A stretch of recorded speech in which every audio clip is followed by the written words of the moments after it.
Is the US going to be giving Ukraine their nuclear weapons back? That is the biggest question that is now circulating, and I figured let's talk about it because if true is a massive, massive deal. Let's remember that back in the day in the 90s, the United States went to Ukraine, who had the most nukes in the world outside the United States, and said, hey, can we get you to get rid of those, and in return, we protect you for infinity? Ukraine says, yeah, why not? Ukraine wanted to keep those to protect themselves from Russia ever invading them, which 2014 happened, then 2022 happened, and then talks started now saying, well, what if we gave Ukraine their nukes back?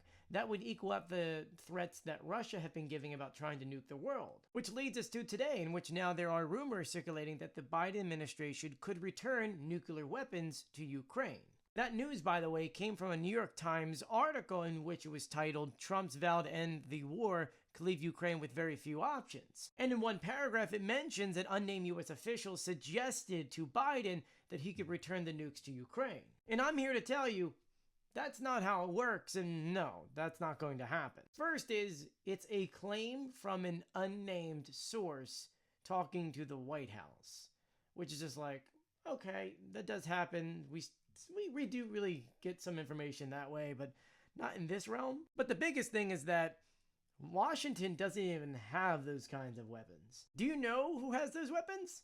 Russia.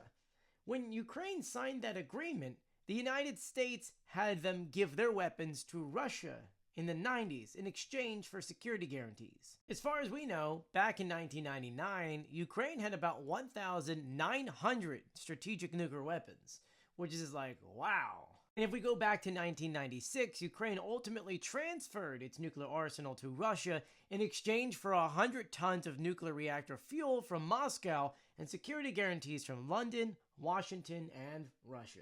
So what does all this mean? It means that you can't trust Russia when it comes to agreements. It means the United States made promises that they have to keep. And it also means Ukraine needs as much support as possible to stop Russia from not only taking their country, but taking others. Let me know what you think about all of this in the comment section below, and be sure to follow me for more.